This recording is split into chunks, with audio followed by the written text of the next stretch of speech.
Halo, apa kabar pemirsa? Kita bertemu lagi dalam program Sumut Sepekan. Program yang menyajikan berita-berita ringan, hangat, dan menarik dalam sepekan terakhir. Bersama saya, Emi Faradisa, pemirsa berikut Sumut Sepekan selengkapnya.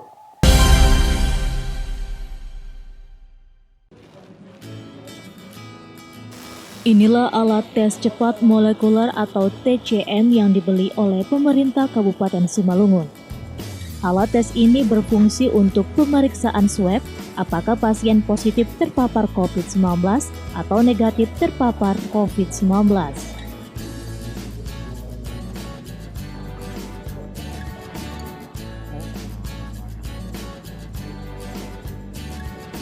Ketua Tim Gugus Tugas Percepatan Penanganan COVID-19 Kabupaten Simalungun JR Saragi didampingi Kepala Dinas Kesehatan Direktur Rumah Sakit Perdagangan bersama dokter spesialis langsung mengecek alat tes tersebut.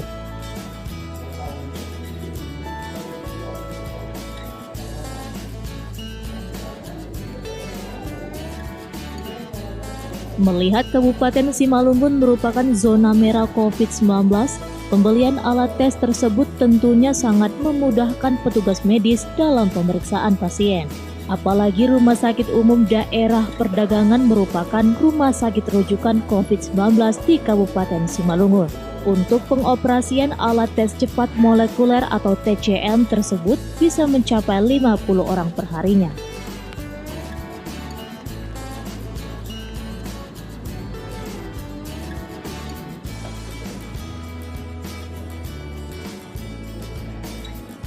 Pengoperasian alat sudah bisa digunakan sejak 8 Juni 2020. Swab dilakukan bukan hanya sekali terhadap pasien. Selama perawatan, biasanya pasien diswab sedikitnya 3 kali pemeriksaan. Setelah pemeriksaan dengan hasil negatif selama 2 kali berturut-turut, pasien dinyatakan sembuh.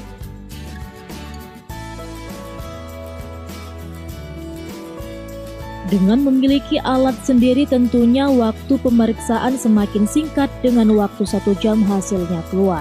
Hal ini tentunya keseriusan dari pemerintah Kabupaten Simalungun dalam memutus mata rantai penyebaran COVID-19 di Kabupaten Simalungun. Jadi mulai hari ini sudah kita aktifkan sehingga nanti ada suatu kecepatan ya. Kalau selama ini kita mengirim mungkin ada sebulan baru datang, kalau ini kan 1 jam langsung dapat hasilnya. Jadi ini memang sangat menguntungkan bagi masyarakat supaya masyarakat tidak sering bertanya. Karena kalau kita rawat di sini, kita swab sekali dia positif, kita kirim lagi ke sana, nah itu kadang-kadang makan waktu. Sementara dia harus bisa lakukan swab 3 kali. Kalau udah positif dia, terus mungkin yang ininya negatif. Nah, jadi ini yang membuat permasalahan selalu di sini nih. Sehingga masyarakat juga bisa kadang-kadang salah paham. Kedua, alat ini ada, kita udah bisa menentukan nanti pasien itu ketika meninggal berarti dia corona atau bukan gitu. Jadi di situ itulah salah satu keuntungannya alat ini. Dalam sehari itu bisa sampai 50 orang. Dihimbau kepada masyarakat untuk tetap mematuhi anjuran dari pemerintah agar pandemi COVID-19 segera berlalu. Dentanio Sembiring melaporkan untuk Eva Rina TV.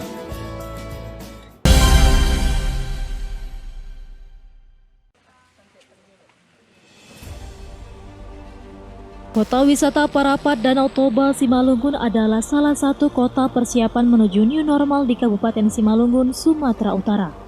Dengan demikian, pemerintah Simalungun berupaya dengan memprioritaskan protokol kesehatan dalam rangka uji coba new normal. Seluruh tim gugus tugas percepatan penanganan COVID-19 Kabupaten Simalungun turun langsung melihat pelaksanaan rapid test di Atsari Hotel Parapat. Pelaksanaan rapid test dilakukan kepada pelaku usaha perhotelan di kawasan Parapat Danau Toba karena melihat perkembangan wisata pasca dilakukan uji coba new normal. Bupati Simalungun juga mengapresiasi adanya perkembangan tamu yang datang mencapai 70%. Baik, hari ini kita melaksanakan rapid test kepada semua pegawai yang ada di hotel, khususnya di kawasan Danau Toba Parapat ini. Hari ini hasilnya semua negatif. Ya. Ini berlanjut sampai hari Senin. Tentu harapan kita dengan kita cek pertama adalah pegawai ini agar di kemudian hari jikalau ada yang contohnya ada tamu yang kena, setelah kita cek berarti kita sudah pertama menseptikan dulu pegawai-pegawai. Dan apabila nanti ada tamu katakan pulang dari sini dikatakan kena, kita punya bukti bahwa pegawai kita itu semua steril dan sudah dilakukan rapid test. Untuk itu kami juga mengharapkan, apalagi sekarang saya lihat tamunya ini banyak hotel sekarang ini terisi sampai 70%.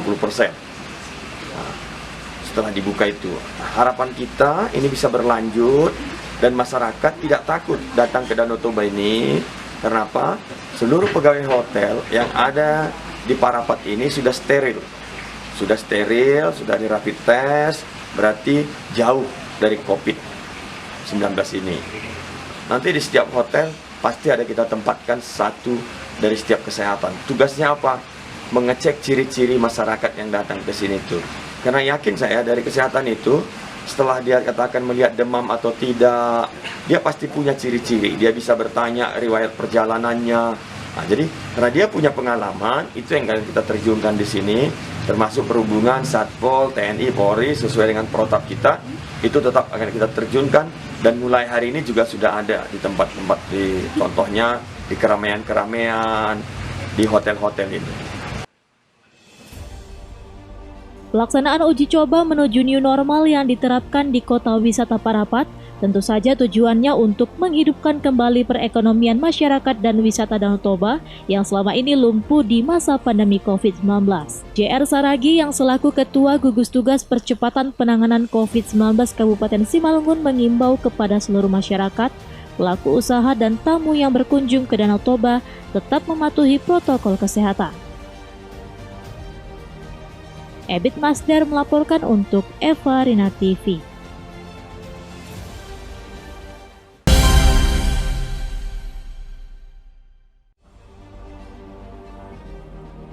Museum Pusaka Nias yang terletak di Kota Gunung Sitoli, Provinsi Sumatera Utara telah mulai menerima kedatangan pengunjung sejak tanggal 31 Mei 2020 yang lalu. Museum Pusaka Nias ini merupakan tempat yang sangat strategis untuk berlibur bersama keluarga, kerabat, ataupun bersama teman kerja. Setiap pengunjung yang datang diwajibkan mematuhi protokol kesehatan, seperti mengenakan masker, mencuci tangan, dan menjaga jarak. Petugas juga melakukan pemeriksaan suhu tubuh kepada setiap pengunjung tanpa terkecuali untuk mewaspadai penyebaran COVID-19. Walaupun Kepulauan Nias saat ini berstatus zona hijau, seluruh pengunjung pun terlihat berlomba bersuah foto di beberapa tempat yang menurut mereka akan mengukir kenangan. Selain suasananya yang nyaman, pengunjung juga terlihat lalu lalang keliling di kebun binatang yang ada di museum itu.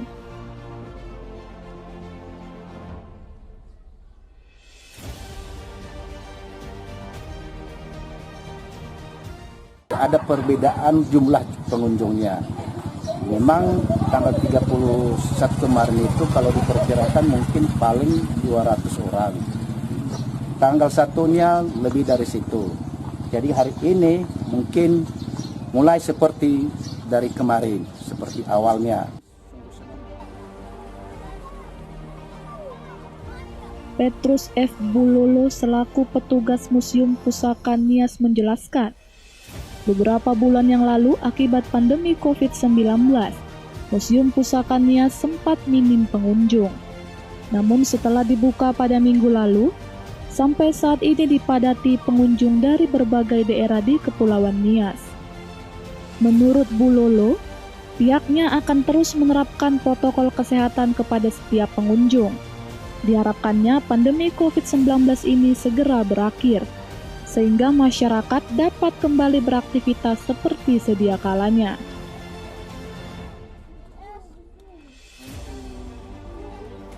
Augomano Zega melaporkan untuk Eva Rina TV.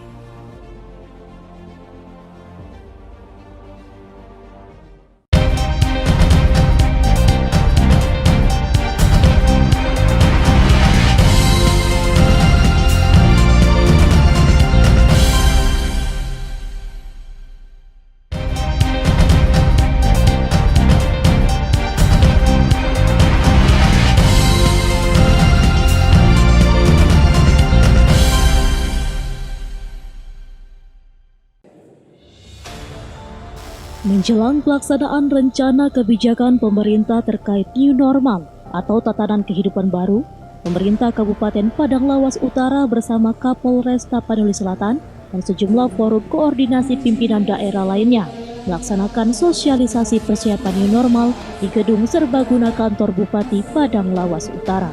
Kegiatan sosialisasi persiapan new normal ini bertujuan agar masyarakat tetap menerapkan protokol kesehatan saat beraktivitas seperti pakai masker, cuci tangan, dan jaga jarak selama penerapan new normal. Sosialisasi ini diikuti sejumlah kepala desa, tokoh masyarakat, tokoh agama, pelaku usaha, serta masyarakat lainnya. Selain itu, Kabupaten Padang Lawas Utara merupakan salah satu kabupaten kota yang masuk dalam status zona hijau atau zona aman dari COVID-19 di Provinsi Sumatera Utara. Kapolres Tapanuli Selatan menyampaikan, dalam persiapan menuju new normal, masyarakat Kabupaten Padang Lawas Utara harus mampu menerapkan protokol kesehatan demi menjaga penyebaran COVID-19. Jadi untuk persiapan new normal, kami bersama Bapak Bupati Padang Lawas Utara dari TNI, Pak Dandim dalam hal ini diwakili oleh Pak Pakung, Pak Kajari, sebetulnya juga ada Pak Ketua DPRD di sini selaku Forkopimda Kabupaten Padang Lawas Utara melaksanakan sosialisasi persiapan new normal untuk Kabupaten Padang Lawas Utara yang bertujuan supaya masyarakat di Kabupaten Padang Lawas Utara dapat mengerti apa yang dimaksud dengan kehidupan new normal itu. Yang tentunya kehidupan new normal itu dengan menerapkan protokol kesehatan. Dalam kesempatan ini, pemerintah Kabupaten Padang Lawas Utara bersama dengan Kapolres Tapanuli Selatan serta Forum Koordinasi Pimpinan Daerah memberikan sejumlah bantuan sembako kepada masyarakat yang layak menerima bantuan. Arif Siregar melaporkan untuk Eva Rina TV.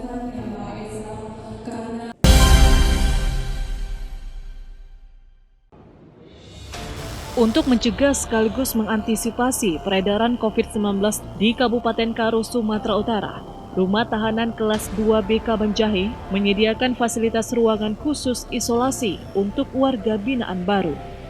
Di ruangan inilah nantinya warga binaan harus menjalani karantina mandiri selama 14 hari ke depan, mengikuti protokol kesehatan sebelum berbaur dengan warga binaan lainnya.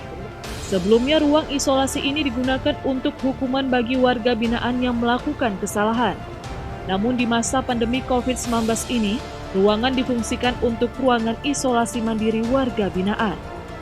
Menurut PLT Karutan Kelas 2 BK Benjahe, dengan adanya ruangan isolasi ini diharapkan dapat meminimalisir kemungkinan masuknya penyebaran COVID-19 di dalam lingkungan rutan. Sudah kita perbaiki dan sudah kita manfaatkan, ya. Dan ruang isolasi itu kan sesuai dengan peruntukannya untuk mengisolasi, ya, bagi narapidana maupun tahanan. Batasi untuk mereka-mereka yang misalkan yang berpenyakit menular, ya kan, yang melakukan gangguan keamanan ketertiban, yang apalagi sekarang dengan COVID-19, ya. Kalau terjadi pengulangan tindak pidana terhadap warga binaan yang kita asimilasikan, nah sesuai dengan arahannya yang bersihnya Pak Menteri, maka kita isolasi mereka di ruang isolasi tersebut sampai mereka selesai menjalani pidana ditambah dengan yang lama. Pengawasan terhadap warga binaan yang menjalani masa karantina pun diperketat. Hal ini dilakukan guna memantau kondisi kesehatan dari warga binaan baru yang akan menjalani masa hukuman. Chandra Bukit melaporkan untuk Eva Rina TV.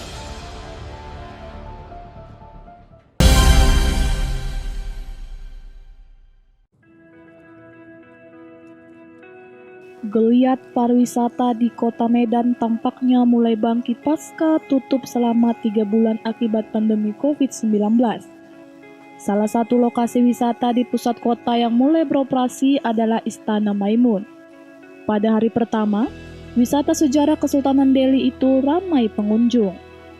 Mengantisipasi penyebaran COVID-19, pengelola Istana Maimun menerapkan protokol kesehatan, mulai dari mencuci tangan, pengukuran suhu tubuh, dan wajib menggunakan masker. Tengku Moharsyah Nazmi, pemandu wisata Istana Maimun Medan menjelaskan, pihaknya menerapkan skema pengunjung bergantian dengan maksimal 50 orang selama 30 menit untuk menghindari penumpukan pengunjung.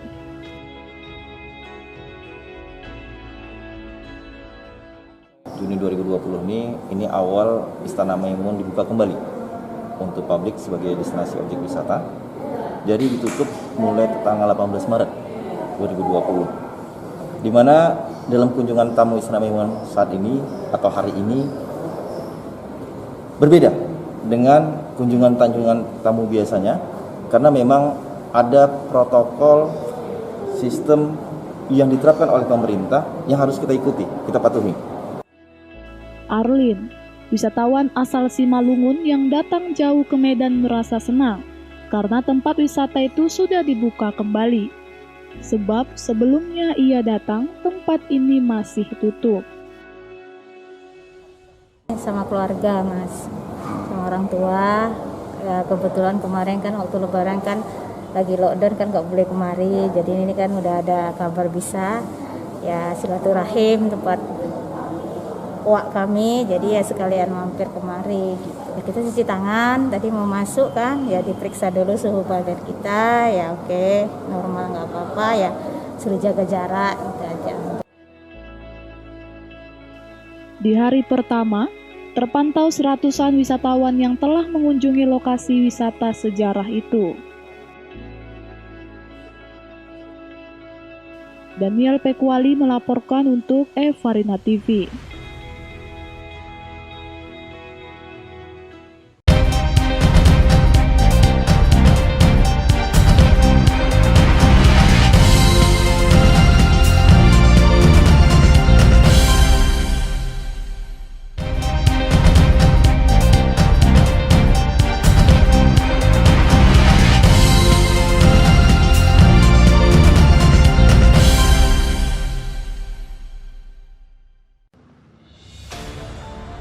Pasien positif COVID-19 hasil swab di Kabupaten Simalungun yang telah dinyatakan sembuh kembali bertambah 1 orang. Sehingga kini total pasien sembuh dari COVID-19 hasil swab berjumlah 11 orang. Sedangkan pasien yang masih dirawat berkurang menjadi 12 orang. Setelah dinyatakan sembuh, pasien tersebut langsung diberangkatkan oleh petugas medis dari Rumah Sakit Tua Ronda Haim Saragi ke kediaman pasien. Saat melakukan pemberangkatan, pasien tersebut diberi ulos sebagai tradisi untuk memberi semangat dan bentuk kesyukuran atas kesembuhannya. Humas Gugus Tugas Percepatan Penanganan COVID-19 Simalungun Akmal Siregar menyampaikan, pasien tersebut berjenis kelamin perempuan, berusia 44 tahun, warga Tigarunggu, Kecamatan Purba, yang telah dilakukan perawatan selama 35 hari di Rumah Sakit Tuan Ronda Haim Saragi, Pematang Raya. Baik, terima kasih. Hari ini Rabu tanggal 10 bulan Juni 2020 dapat kami sampaikan, alhamdulillah, puji syukur kita sampaikan, hari ini tepatnya semalam pertambahan pasien yang sembuh dari COVID-19 bertambah 1 orang, seorang perempuan asal Naguri atau Kelurahan Tigarunggu, Kecamatan Purba, telah dinyatakan sembuh dan kemarin sudah diantarkan oleh pihak Rumah Sakit Tuan Ronda Haim Pematang Raya. Yang sembuh ini berusia 44 tahun. Dirawat sejak kapan, Pak? Dirawat lebih kurang 35 hari di Rumah Sakit Ronda Haim. Sehingga hari ini update Rabu tanggal 10 Juni 2020 pasien sembuh sebanyak 11 orang, pasien yang masih dalam perawatan sebanyak 12 orang. Dengan bertambahnya pasien sembuh COVID-19, dalam hal ini Ketua Gugus Tugas JR Saragi menyampaikan apresiasi yang tinggi terhadap Dinas Kesehatan, Direktur dan para petugas medis Rumah Sakit Tuan Ronda Haim Saragi yang telah melaksanakan perawatan pasien dengan hasil yang maksimal. Semoga dengan kesembuhan ini menjadi semangat bagi kita semua. Dosi Simarmata melaporkan untuk Evarina TV.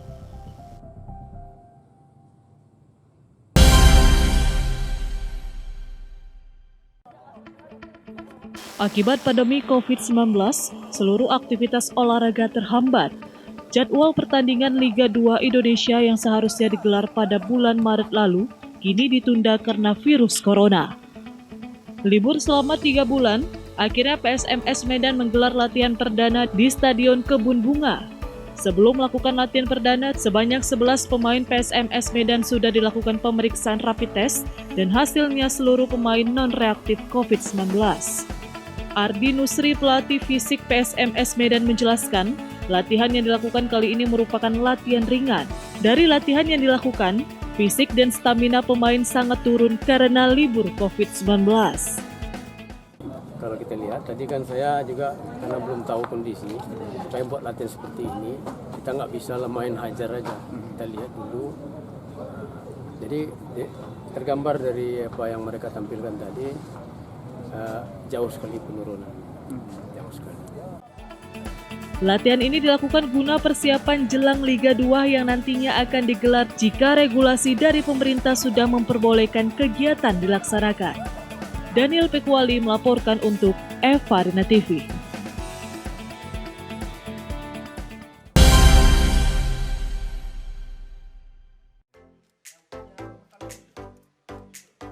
Nijam, warga Jalan Husni Tamrin, Kelurahan Pahang, Tanjung Balai, Sumatera Utara ini membudidayakan ikan lohan di rumahnya. Hampir 1 tahun ini, dirinya fokus merawat ikan lohan. Mulai dari masa bertelur hingga penetasan dilakukannya sendiri. Lelaki yang bekerja sebagai ASN ini juga rutin mempromosikan ikan lohan kepada para tetangga dan para pelanggan. Tak disangka, berawal dari hobi, kini dirinya telah meraup keuntungan jutaan rupiah dari penjualan ikan lohan. Ada kawan saya di Medan ya kan, dia punya farm, punya peternakan lohan besar. Investasi dia yang besar. Jadi saya tanya budget penghasilan dia per bulan itu 50 juta, tapi dia di rumah aja gitu, nggak kemana-mana, tapi bisa menghasilkan. Harga mulai dari anakan, dari yang 50.000 sampai yang harga 4 juta. Ikan lohan warna-warni ini, ia jual mulai dari Rp5.000 hingga Rp5 juta, tergantung ukuran dan jenis ikan lohan. Hingga kini pemesanan ikan lohan milik Nizam sudah sampai ke wilayah Aceh dan wilayah lainnya di Sumatera Utara. Bagi masyarakat yang ingin membudidayakan ikan lohan, proses pemeliharaannya tidak susah dan terbilang mudah. Dirinya juga menambahkan bahwa membudidayakan ikan lohan bisa mengisi waktu di tengah pandemi COVID-19. Wanda Pratama melaporkan untuk Evarina TV.